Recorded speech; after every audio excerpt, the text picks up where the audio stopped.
As we open up running tips at first base, one of the main ones that will come up throughout each game will be UCLA counts. You could also count them out 1, 2, 3, 4. What we're focused on here is once the pitcher comes set, what is the pace until his foot moves to pitch? You start to count that out. U, C, L, A. Make sure you're counting the hyphen in between those. What we got to guard against with our players is their heart rate may dictate that pace. We've got to make sure in your program it is a consistent count. That way everything is trained and communicated accordingly. You can see inside this set, our guys are working on the half count before the 3, waiting for the 2.5. That way when they land at 12, 13 feet, they're in motion to see that left foot come up, and they should be in rhythm to work into their steel jump. Working on this works great inside of a new school lead. You can also approach it inside of your other leads, depending on the comfort level. Here we are in old school, new school, and Wildcat in the back. And again, trying to link these guys up so when they make their move, they're all inside of the same UCLA count. Here we are showing a old school in the front, new school in the back. You'll see the new school jump land directly in tune with the old school jump on the same count. They should be in motion, ready to steal the base. The beauty of the UCLA count is it doesn't just hold itself to right-handed pitchers. You'll find the more you pay attention, left-handed pitchers also follow the UCLA count, which we'll talk about here in a little bit. But it gives you the opportunity to focus on a count, them being in a rhythm, whether it's, again, catching a breath, feeling themselves get into that set position. We're going to hold that count, wait for it, hunt it, anticipate it, and look to get a great steal jump off of it. Our second tip over at first base comes back to front shoulder moves. What we're working on here is really taking advantage of a right-handed pitcher that has unclear vision of the runner over his left shoulder. What we'll see is that pitcher needs to open his front shoulder just a little bit to see the runner, see first base, and see what's happening over there. What we know to be true about that pitcher, in order to get back in line to throw to the plate, he's going to have to move that front shoulder, get back in line, then raise his front leg to pitch the plate. We're going to anticipate that move and look to explode into that steal jump. Again, once you've identified that tip, you can use this inside of every lead. You see us here in old school, new school, and Wildcat. We're all hunting that front shoulder to move, anticipating it happening.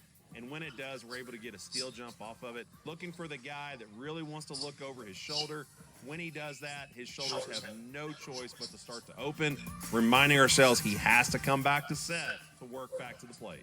We also feel like bringing up tips like this to our players starts a conversation in our dugout. We start to have our players really hunting, identifying specific moves inside the pitcher on the mound, and giving our players something to go hunt once they do get on the bases.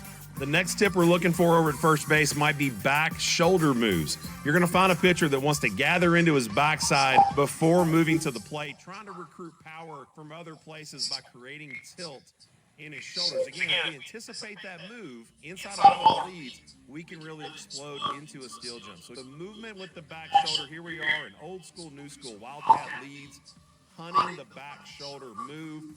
Once he comes set, finds the plate, we're going to see that dip in the back shoulder. Again, the pitcher trying to create tilt, and that move gives us the indicator, the thumbs up. We can make a great steal jump off of that move. And the last tip over at first base is a guy that goes chin up to pitch. It's a pitcher that when he looks over to first base, he'll rest his chin on his shoulder. That way he can see the runner. Everything begins to slow down. But then he must raise his chin up to find the plate, and usually that triggers his release to go pitch. They follow this scripted move before the pitch, and again, if we're locked in to focus on that, we're able to get a great steal jump, moving ourselves in the direction towards second base before he's really delivered the pitch to the plate. You see our guys in our standard leads, chin up to pitch, and we're hunting that, anticipating that move. Once it happens, we really feel like our guys can take advantage of it. Again, the conversation in the dugout comes back to this will be your tip that you can hunt so you can get a great steal jump heading to second. We also have tips as well when we're working against left-handed pitchers over at first base. As we mentioned earlier, they do fall at times into UCLA counts. It is something we should be watching for. When we see it, they come set. They're not acknowledging the runner. We can run inside those counts. Also, front foot moves with left-handed pitchers. You'll start to see the toe come up. You can see the heel of the shoe. Generally, that means they're leaning back into their stance so they can pick towards first base. And as we start to see toe down, they'll be pitching to home plate. Also, we're focusing on what might be happening with the back shoulder. We start to see too much tilt or turn of those shoulders. It could be a key indicator that they're going to be picking over to first base. From our dugout, from the first base coaching box, we're locking into the shoulder movement. That way we start to build a consistent profile of what this guy does when he pitches versus when he's looking to pick. With our work being done at first base, it's time to move up 90 feet and head out to second base.